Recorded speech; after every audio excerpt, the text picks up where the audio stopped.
दोस्तों, अगर आप अपनी लाइफ में कुछ नया सीखना चाहते हैं तो चैनल को सब्सक्राइब कर बेल आइकन को जरूर दबाएं। दोस्तों, जैसा कि आप सभी जानते हैं, एकादशी का दिन भगवान लक्ष्मी नारायण को समर्पित है। यह दिन भगवान लक्ष्मी नारायण की कृपा प्राप्त करने के लिए बहुत खास माना जाता है। इस दिन पूजा व्रत ही नहीं, शास्त्रों में बताए गए अगर कुछ खास आसान से उपाय कर लिए जाएं तो जीवन की सभी दिक्कतें दूर हो जाती हैं, आर्थिक समस्याएं भी दूर होती हैं और जीवन में खुशियां आती हैं। दोस्तों, अगर आप आर्थिक समस्या से घिरे हुए हैं, जितनी कमाई नहीं होती उससे ज़्यादा खर्चा निकल आता है, घर में पैसा टिकता नहीं है, धन की दिक्कत लगातार बनी हुई है, तो आप एकादशी के दिन एक नारियल ने आपको सूखा नारियल जो गोला कहा जाता है वह आपको लेना है, बिना जटा वाला। अब इसको आप ऊपर से काट लीजिए।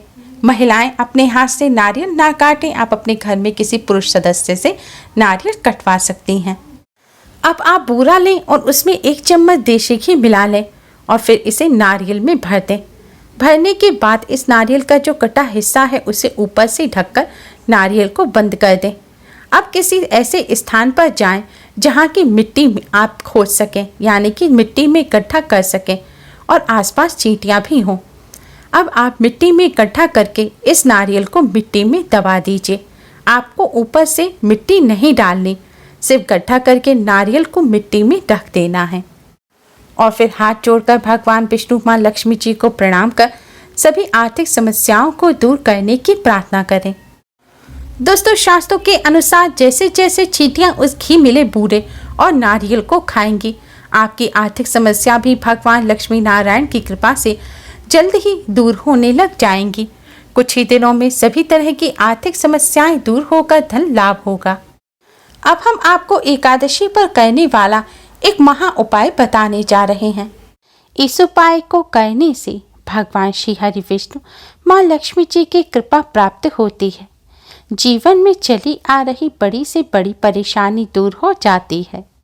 कष्टों से छुटकारा तो मिलता ही है, साथ ही धन का लाभ होता है और धन संबंधी समस्याएं भी जल्द ही दूर हो जाती हैं। भगवान विष्णु अपने भक्तों के सभी कष्टों को दूर करते हैं। दोस्तों, उपाय सही प्रकार से करने के लिए इस वीडियो को एंड तक अवश्य ही देखें।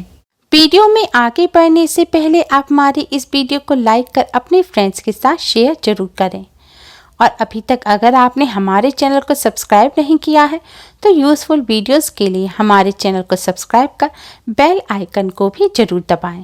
दोस्तों, एकादशी की रात का शास्त्रों में विशेष महत्व बताया गया है।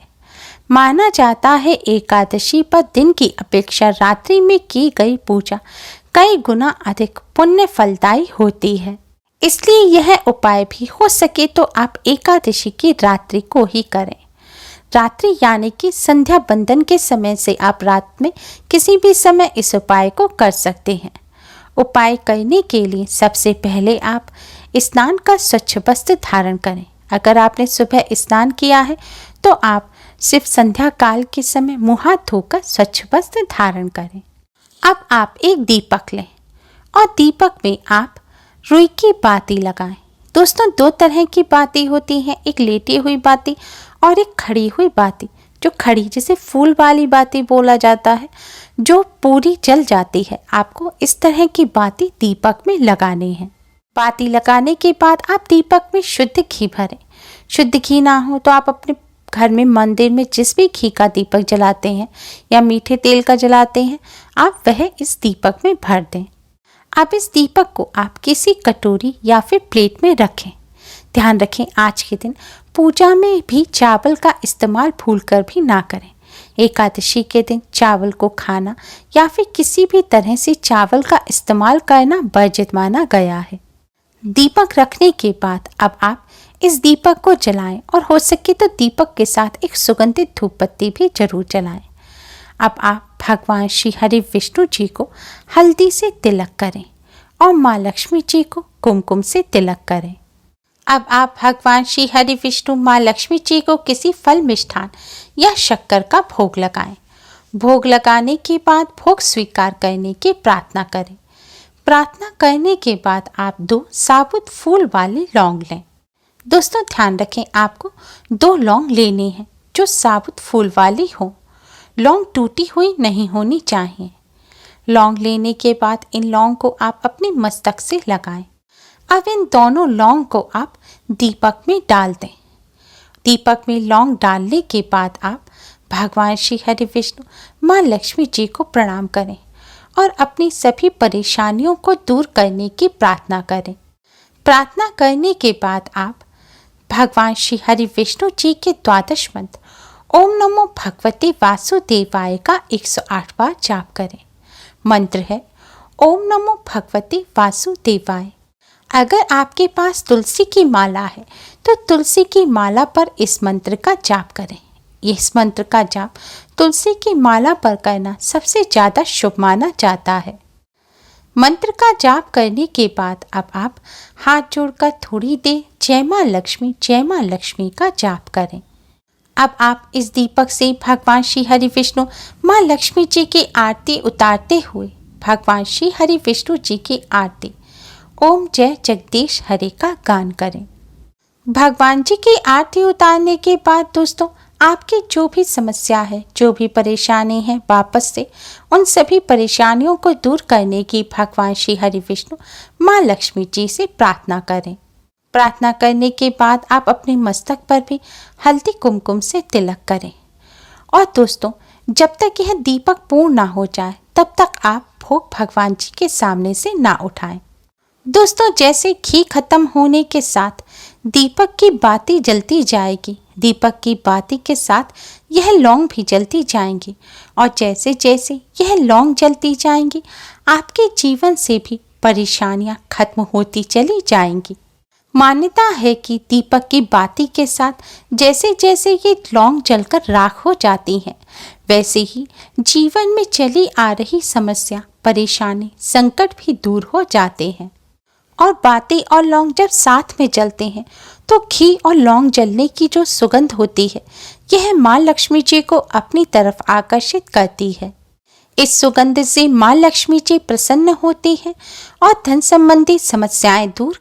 दोस्तों भगवान श्री हरि विष्णु माँ लक्ष्मी जी की कृपा प्राप्त करने का साथ ही जीवन में चली आ रही परेशानियों को दूर कर धन संबंधी समस्याओं से मुक्ति पाने का ये बहुत ही आसान और असरकारक उपाय है।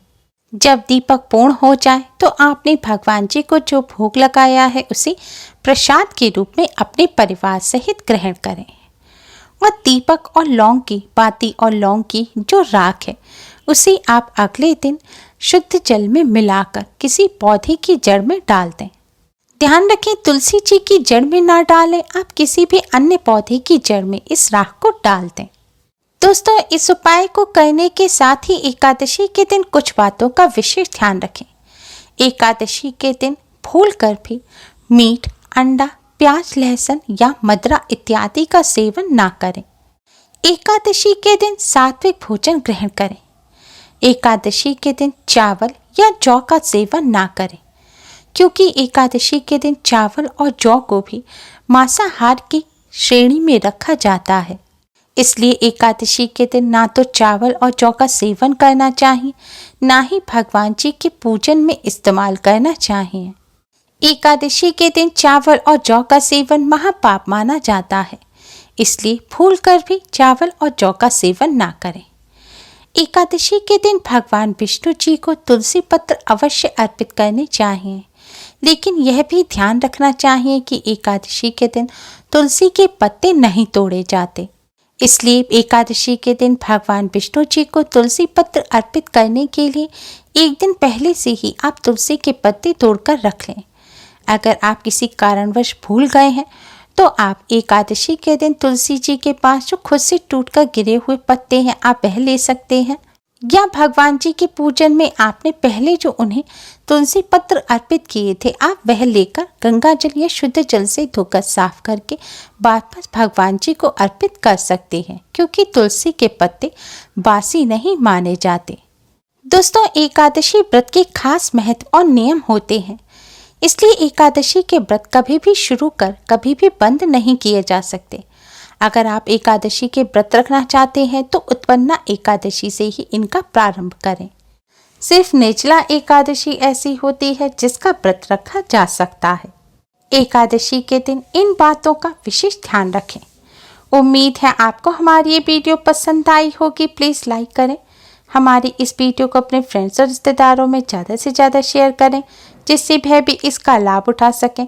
हमारी और भी वीडियोस के लिए हमारे चैनल को सब्सक्राइब करना ना भूलें। Thanks for watching. Radhe Radhe.